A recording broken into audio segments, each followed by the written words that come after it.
can't be happening at McDonald Hall. And I have to tell you honestly, the books we were studying in school, I kind of thought they were kind of, well, maybe not boring, but way too serious, you know? Like these teachers were always making us read these really serious books and write essays about the themes and stuff like that. And I kind of felt like beaten down by it. And I picked up this book by Gordon Corman in the library, and it just made me laugh so much. I thought it was hilarious. And so he wrote, This Can't Be Happening at McDonald Hall, and he wrote, Who is Bugs Potter, right? About the drummer who's Bugs Potter, who, anyways, hilarious books. And I thought, well, one day I'd love to write a book like that.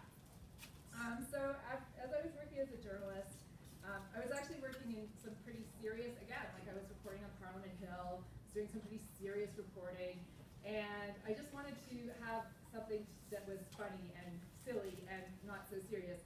So I started working on this book, and it's called it became the book Dunces Anonymous. So what happens in Dunces Anonymous? Well, first of all, is anyone familiar with the word dunce? It's an old-fashioned word, yeah. It's kind of like dummy. Yeah. So back in the day when teachers were old and mean and hag-like, not friendly like they are today and nice, they used to call a kid, if the kid in their class was misbehaving, or they thought the kid wasn't paying attention or was disruptive, or if they thought the kid wasn't getting good marks, they would call the kid a dunce. And they would make them wear this dunce hat and put them and sit them in the corner. And it was pretty bad. Yeah. It was pretty bad. But, so the kids in this book, they're not dunces, they're actually smart kids, but sometimes they feel like dunces. Sometimes they feel dumb. And the reason they sometimes feel kind of dumb is because their parents expect them to do a certain thing, right? Their parents have a certain thing they want that kid to do. And they keep kind of pushing the kid toward that. And the kid doesn't think they're very good at that, or doesn't really want to do that and wants to do something else instead. So, yeah? So it's kind of like a, Dad, this isn't mine, it's yours. Yeah, exactly. Do you have an anecdote to share? Yeah?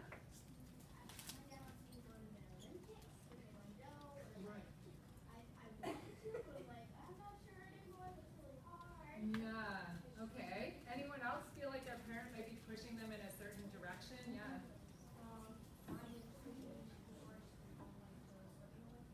Oh, okay. So competitive swimming, yeah. What? Yeah. My dad wants me to be in the baseball club. Baseball. Yeah. Do you like baseball or? Yeah. Okay. Yeah. And he expects me in the triple team. Wow, that's a lot of pressure. Hey, what about you? They want me to go over down. Oh, piano. God, I have that argument with my daughter too. Yeah, piano. That's a big I source. love that. Yeah. So, anyways, in this book, yeah, what is the back? My dad really wants me to do a lot of swimming, but I don't really want to. Yeah, you're not big into that swimming thing. Yeah, one more, yeah? Snowboarding. Okay. So in this book, it starts with Josh, and Josh is a very quiet kid. He's a very shy kid. He doesn't like being the center of attention. He doesn't like people looking at him. He just wants to be quiet and quietly do his thing. He actually likes chess, you know. He's a pretty quiet, intellectual kid. Well, his mom wants him to run for class president. And yeah, and this is just Josh's idea of a nightmare. He doesn't want to get up in front of people and make speeches and hold meetings and organize people. That's not his thing at all. But his mom just doesn't seem to understand that, right? So he can't really convince her otherwise, and she just is pushing him to run for class president. So he thinks, what am I going to do? I need some help. And he happens to be new at the school, too, so that doesn't help either, because he doesn't really have any friends. He's new at this school. So he decides he's going to start a club. And the club is going to be called Dunces Anonymous. And it's a club for kids who aren't as good at stuff as their parents think that they should be. And when he puts up the little sign, 2 kids show up to his first meeting, 2 new friends, and the first one is Wang. And Wang is a super athletic kid, right? He's always running around, jumping around. He loves manga. He loves comic books. He loves superheroes. He loves sports of all kinds, martial arts, anything like that's what he's into. His dad wants him to be a chess player. Right? Right? A chess player. Because his marks at school are not that great, and his dad thinks if he develops his mind by playing chess, he'll improve his marks. So poor Wang, right? What's he going to do?